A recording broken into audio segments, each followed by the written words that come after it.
A man was buried 1,600 years ago with a piece of the Iliad folded against his chest. Not a spell, not a prayer, a war poem.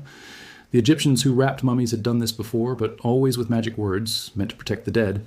This time, the words came from Greece, and by the end of this video, you'll know exactly what was written on that papyrus, and why nobody can agree on why it was there. In early 2026, a small team of researchers sat down to examine a fragile, folded bundle of papyrus. It had come from inside the wrappings of a Roman-era mummy, found months earlier at a site in Egypt called Oxyrhynchus. They expected the usual thing. Magical texts had turned up in mummies here before. Spells to guard the soul. Prayers to keep evil away. Instead, as the faded Greek letters came into focus, they started spelling out names, places, commanders, ships. It wasn't a spell at all. It was Homer. Specifically, it was part of Book 2 of the Iliad, a section called the Catalogue of Ships. That part of the poem lists every army, every leader, and every ship sailing toward the city of Troy. Someone, 16 centuries ago, chose that exact passage, folded it up, and sealed it into a dead man's wrappings. Let's back up to how this was actually found. Between November and December 2025, a University of Barcelona team was excavating a tomb at Oxyrhynchus, an ancient Egyptian city. The tomb had 3 limestone burial chambers, and like most tombs in the area, it had been looted long ago. Wooden coffins were smashed. Most burials were disturbed, but one mummy still had something intact. A small folded packet of papyrus, tucked beneath the wrappings over its chest and stomach. It had been placed there on purpose during the embalming process itself. Some early headlines claimed the papyrus was found inside the mummy's stomach, like it had been swallowed. That's not accurate. It was placed on top of the body, then wrapped in with the linen. Still strange, still deliberate.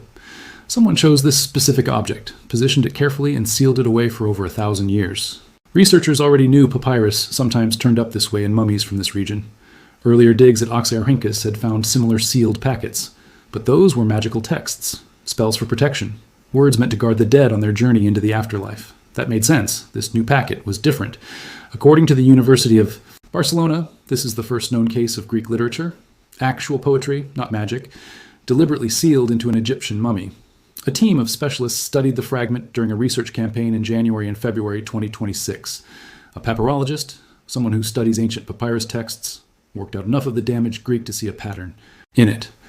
A classical scholar recognized exactly what that pattern was. It matched the Catalogue of Ships, one of the most famous and unusual sections of the entire Iliad. To understand why this matters, you need to picture the world this man lived in. By this point, Egypt had already been ruled by pharaohs, then conquered by Alexander the Great, then ruled by a Greek-speaking dynasty, then absorbed into the Roman Empire after Cleopatra's death. By the time this mummy was made, Greek was still the language of government and education across Egypt. Christianity was spreading. Older Egyptian traditions hadn't disappeared. They blended with everything around them. Oxyrhynchus sat right in the middle of that mix. Its name meant City of the Sharp-Nosed Fish, named after a fish considered sacred in Egyptian tradition. It had temples, wide streets, schools, markets, and a theater big enough for thousands of people. Egyptian, Greek, and Roman life all overlapped there for generations. The city became famous with modern archaeologists for an odd reason: garbage. Starting in 1896, 2 Oxford archaeologists began digging through the city's ancient trash heaps, which the dry desert climate had preserved almost perfectly. They found letters, tax records, contracts, school homework, shopping lists, poems, plays, and lost writings by famous ancient authors. Oxyrhynchus ended up producing the largest collection of ancient papyrus documents ever found anywhere in the world, and Homer showed up constantly in that collection. The Iliad and the Odyssey weren't just famous stories, they were the foundation of Greek education. Kids copied lines from Homer to practice their handwriting. Teachers used the poems to teach grammar, history, and morals. If you could read Greek in Roman Egypt, chances are you knew Homer, even if you never owned a full copy of the book.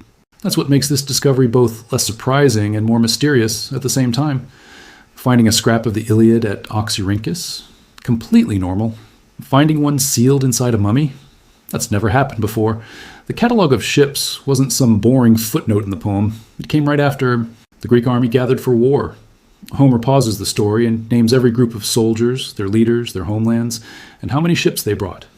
To modern readers, it can feel like a long list before the real action starts. To ancient audiences, it worked differently. It turned a huge, faceless army into real communities. Every place named, and that list sent its own men across the sea. Every ship stood for a home somebody left behind. Here's where it gets interesting. The mummy, too, was beginning a journey into the afterlife. That parallel has led researchers to their strongest theory so far. Maybe this specific passage was chosen because it described an organized crossing, a fleet assembling, leaders being named, ships heading toward a distant shore. Laid over a body, those same words might have worked as a kind of guide, escorting the dead person into the next world. That explains part of it, but here's what it doesn't explain. There's no note, no label, nothing on the papyrus itself saying, use this as a charm. We don't actually know if the embalmer understood the poem's meaning or if the family picked it, or if it was already sitting around the workshop for some other reason entirely. Stick around, because the theory that comes next might be the most human one of all. There's a second possibility. This was personal. The dead man may have been educated in Greek. Maybe he was a teacher, a student, a scribe, or just someone whose family connected him with Homer. If that's true, burying him with this passage would be a bit like modern families burying someone with a page from their favorite book, a piece of the person, not a magic spell. The problem is, we know almost nothing else about him. Researchers have identified the mummy as an adult male. That's it. No name, no occupation, no record of his family or his religion. A literary text can hint at someone's education or interests, but it can't prove the man himself ever read a single line of it. A third explanation is far less romantic: recycling. Papyrus was expensive. Old documents, school exercises, and damaged books were often reused as wrapping paper, as padding, as raw material for something else entirely. It's possible a torn page of the Iliad was just lying around the embalming workshop, and nobody thought it was worth saving as literature anymore. That explains part of it too, but it doesn't explain why the packet was so carefully folded, sealed, and placed in exactly the spot where ritual texts usually went. Other packages found in similar positions held magic spells. That pattern suggests intention, even if the paper itself started out as something ordinary. And that leads to a fourth idea, one that blends education and magic together. In the ancient world, the line between literature and spell wasn't as clear as it is today. Homer's words already carried huge cultural weight. People sometimes quoted his lines almost like wisdom, or even used them for a kind of fortune-telling called Homeric divination, basically opening the poem at random and treating the line you landed on as an answer to a question. The Iliad didn't need to be written as a spell to start functioning like one. There's also a darker layer hiding inside, the passage itself. The catalogue of ships names hundreds of men right before many of them die in the war that follows. It remembers them at the exact moment they're still alive, organized and moving together. A reader hearing that list wasn't just hearing about travel. They may have also been hearing the sound of death approaching. A dead man in Egypt was wrapped in a text that preserved the names of soldiers marching toward their fate. Was that meaning intentional? Right now, nobody can say for sure. Studying the actual object is difficult too. Papyrus becomes extremely brittle after centuries underground. Unfolding a sealed packet the wrong way can destroy it completely. Conservators have to stabilize the fragment before anyone can safely read every surviving letter. Special imaging techniques might reveal ink that's invisible to the naked eye. The full scientific study hasn't even been published yet. Scientists also have other tools that don't require unwrapping anything. CT scans can reveal the man's age, injuries, and embalming materials. Radiocarbon dating can narrow down exactly when he died. Isotope analysis, basically testing chemical traces in his bones, might even show where he grew up or what he ate. None of that will tell us his thoughts. But together, it might turn an anonymous body into something closer to a real person. Now here's the part that ties everything together. Researchers know the papyrus was placed there on purpose. They know it's from Book 2 of the Iliad. They know similar packets at this site almost always held magic texts. What they don't know is why this literary fragment was chosen, or what it meant to whoever buried him. And that gap isn't a failure of the research, it's the mystery itself. This discovery doesn't reveal a lost chapter of the Iliad. It doesn't prove Homer was secretly Egyptian. It doesn't turn this man into a Greek soldier.